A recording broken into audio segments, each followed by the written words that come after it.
The virus does not discriminate between nations and people, nor do the catastrophes imposed by uncertain weather patterns.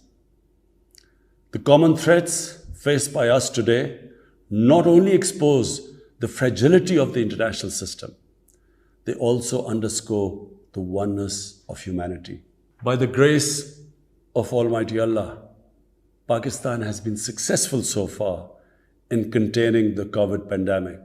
Our collaborated strategy of smart lockdowns helped save lives and livelihoods and kept the economy afloat. Over 15 million families survived through a social protection program of Asas. Mr. President, climate change is one of the primary existential threats that our planet faces today. Pakistan's contribution to global emissions is negligible, yet we are among the 10 most vulnerable countries to the effects of climate change in the world. Being fully aware of our global responsibilities, we have embarked upon game-changing environmental programs. Reforesting Pakistan through our 10 billion tree tsunami, preserving natural habitats, switching to renewable energy, removing pollution from our cities, and adapting to the impacts of climate change. To address the triple crisis of COVID pandemic, economic downturn, and climate emergency, we need a comprehensive strategy that should include, number one, vaccine equity. Everyone, everywhere, must be vaccinated against COVID, and as soon as possible. 2, adequate financing must be made available to developing countries. This can be ensured through comprehensive debt restructuring, expanded ODA, redistribution of unutilized SDRs, and allotment of a greater proportion of SDRs to developing countries. And finally, provision of climate finance. 3, we must adopt clear investment strategies which help alleviate poverty, promote job creation, build sustainable infrastructure, and of course, bridge the digital divide. I propose that the Secretary General convene an SDG summit in 2025 to review and accelerate implementation of sustainable development goals. Mr. President, because of the plunder of the developing world by their corrupt ruling elites, the gap between the rich and the poor countries is increasing at an alarming speed. Through this platform, I've been drawing the world's attention towards the scourge of illicit financial flows from developing countries.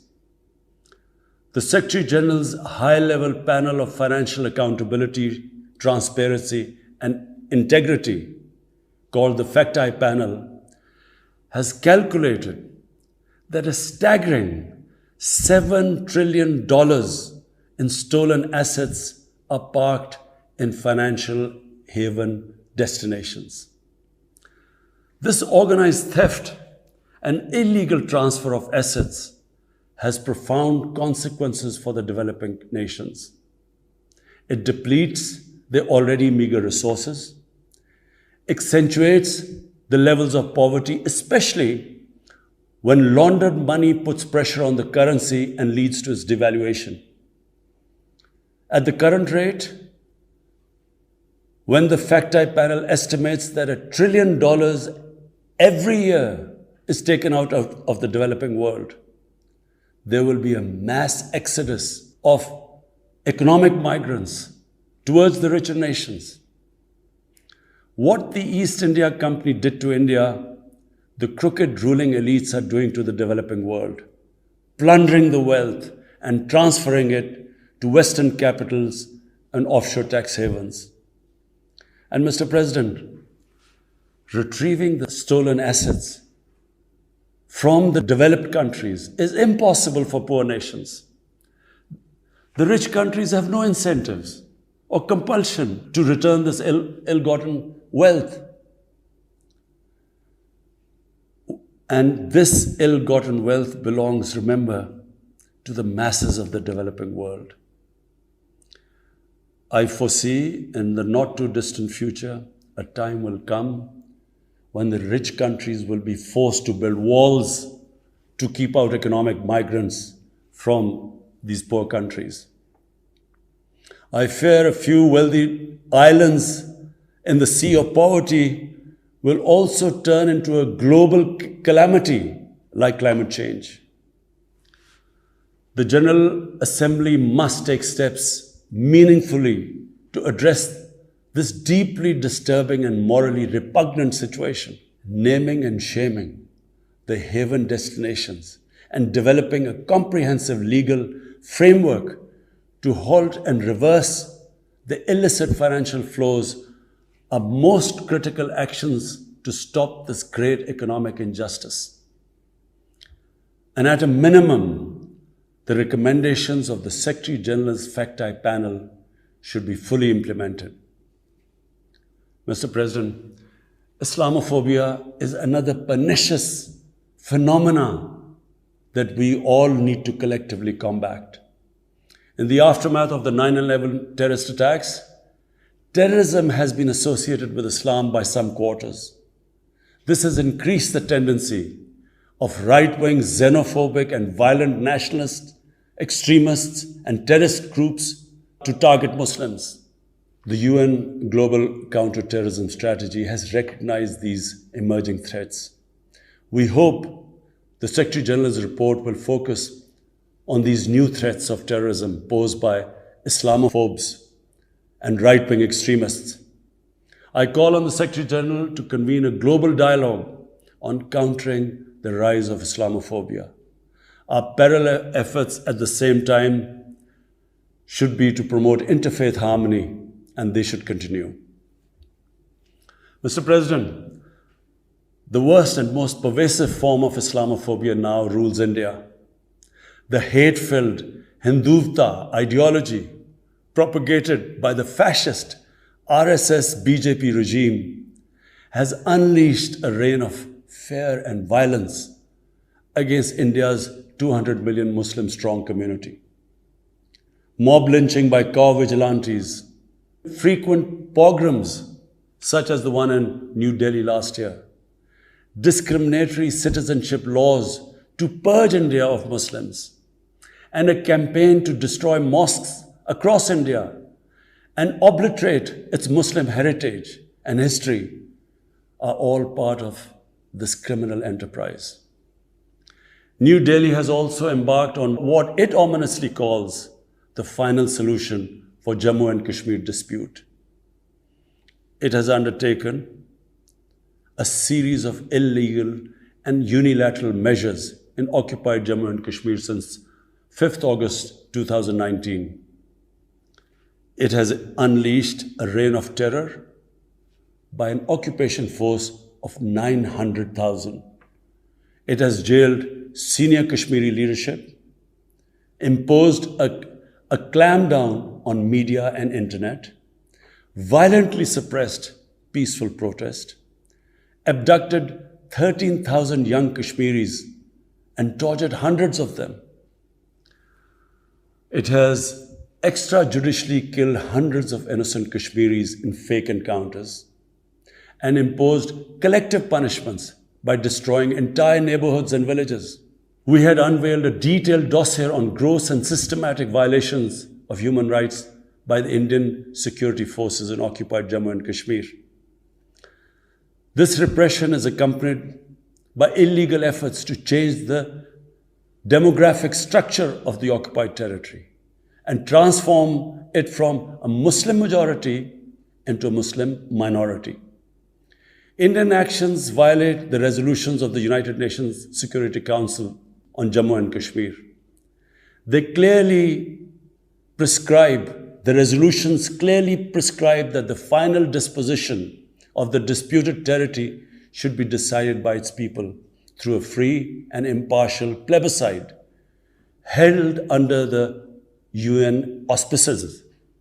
India's action in occupied Jammu and Kashmir also violate international human rights and humanitarian laws, including the Fourth Geneva Convention, and amount to war crimes and crimes against humanity. It is unfortunate, very unfortunate, that the world's approach to violations of human rights lack even-handedness and even are selective.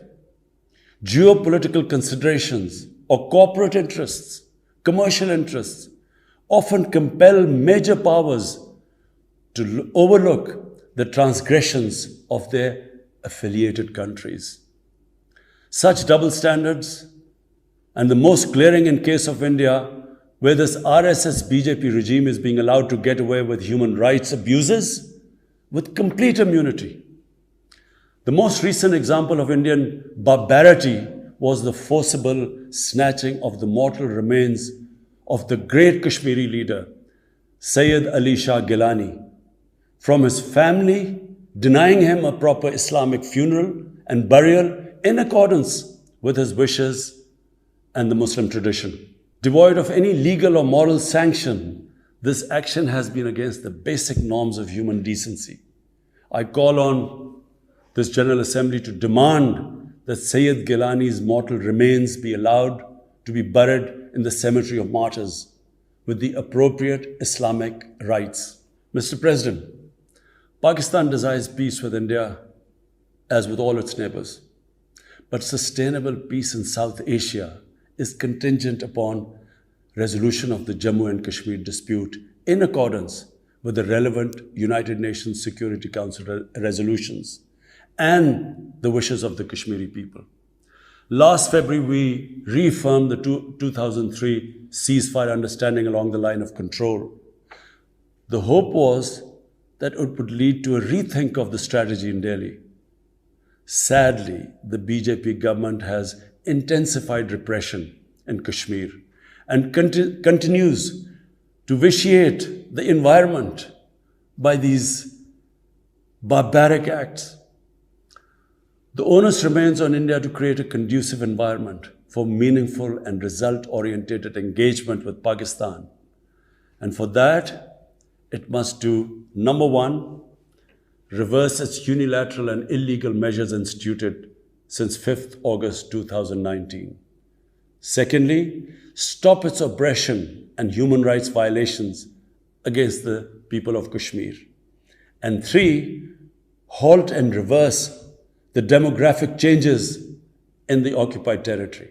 It is also essential to prevent another conflict between Pakistan and India. India's military buildup, development of advanced nuclear weapons, and acquisition of destabilizing conventional capabilities can erode mutual deterrence between the two countries. And now, Mr. President, I want to talk about Afghanistan. The current situation in Afghanistan, for some reason, Pakistan has been blamed for the turn of events by politicians in the United States and some politicians in Europe. From this platform, I want them all to know the country that suffered the most, apart from Afghanistan, was Pakistan when we joined the US war on terror after 9/11. 80,000 Pakistanis died. $150 billion was lost to our economy. There were 3.5 million internally displaced Pakistanis. And why did this happen? In the 80s, Pakistan was a frontline state in fighting against the occupation of Afghanistan. Pakistan and the United States trained mujahideen groups to fight for the liberation of Afghanistan. Amongst those mujahideen groups were Al-Qaeda, were various groups from all over the world. There were mujahideen, Afghan mujahideen. These were considered heroes. President Ronald Reagan invited them to White House in 1983. And according to news items, he compared them to the founding fathers of the United States. They were heroes.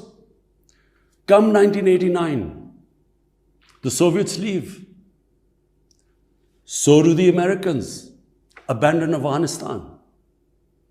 Pakistan was left with 5 million Afghan refugees. We were left with sectarian militant groups which never existed before. But the worst cut of it was that a year later, Pakistan was sanctioned by the US. We felt used.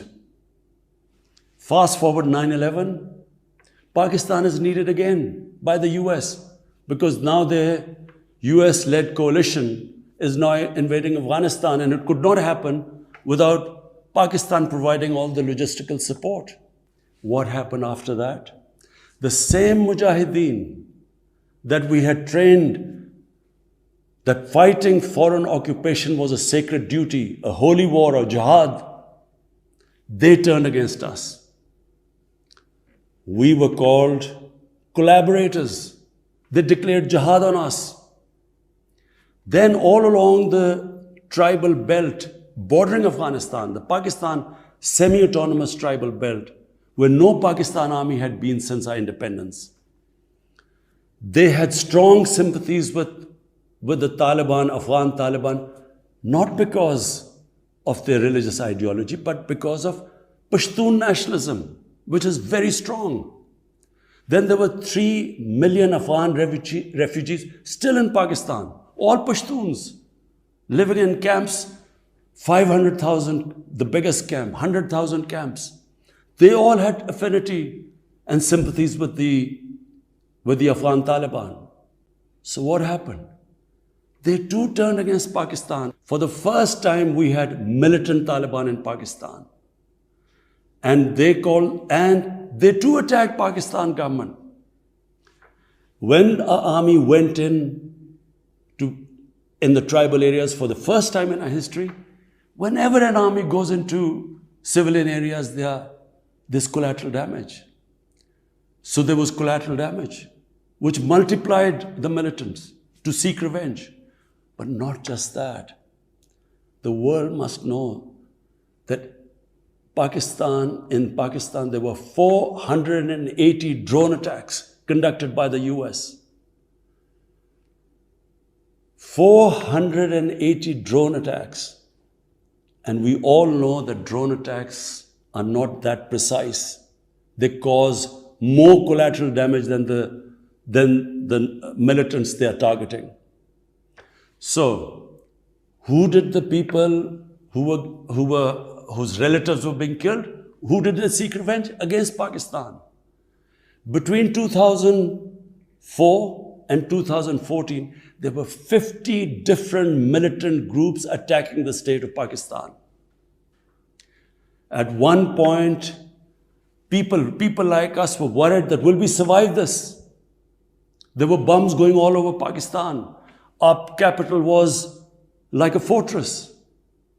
Had it not been for one of the most disciplined army in the world and one of the best intelligence agencies in the world, I think Pakistan would have gone down. So when we hear this at the end, there's a lot of worry about in the US about taking care of the people who helped them, the interpreters and everyone who helped the US. What about us? The only reason we suffered so much was because we became an ally of the US, of the coalition in the war against Afghanistan, where there were attacks being conducted from Afghan soil into Pakistan. At least there should have been a word of appreciation. But rather than appreciation, imagine how we feel when we are blamed for the turn of events in Afghanistan. After 2006, it became apparent to everyone who understood Afghanistan's history that there would be no military solution in Afghanistan.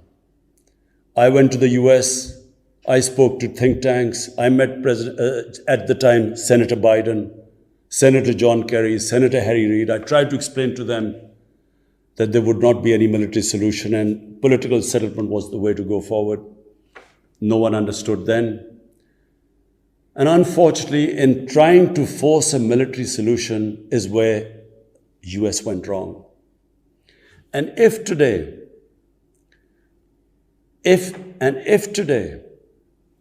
the world needs to know why the Taliban are back in power, all the world has to do is do a deep analysis of why 300,000 well-equipped Afghan army, and remember, Afghans are one of the bravest nations on earth.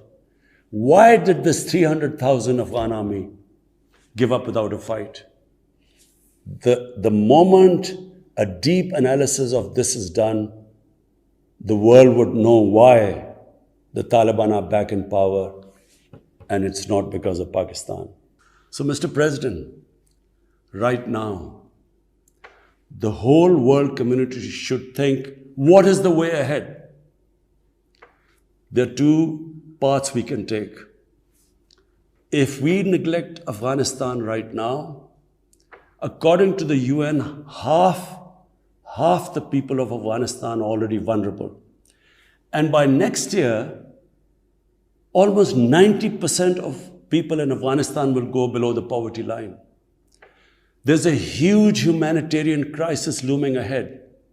And this will have serious repercussions, not just for the neighbors of Afghanistan, but it will have repercussions everywhere if a destabilized, a chaotic Afghanistan again becomes a safe haven for international terrorists. The reason why the US came to Afghanistan in the first place. So therefore, there is only one way to go. We must strengthen this current government, stabilize it for the sake of the people of Afghanistan. What have the Taliban promised? They will respect human rights. They will have an inclusive government. They will not allow this soil to be used by terrorists. And they have given amnesty. Now, if the world community incentivizes them, encourages them to walk this talk, it will be a win-win situation for everyone. Because these are the four things that in Doha, when the US was talking to the Taliban, these were the conditions the dialogue was all about. So if the world can incentivize them to go this direction, then after all, this 20-year of presence, of coalition presence in Afghanistan would not be wasted, because Afghan soil would not be used for international terrorism. So I end my talk, Mr. President, by urging everyone that this is a critical time for Afghanistan. You cannot waste time. Help is needed there. Humanitarian assistance has to be given there immediately. And the Secretary General of the United Nations has taken bold steps. I urge you to mobilize the international community.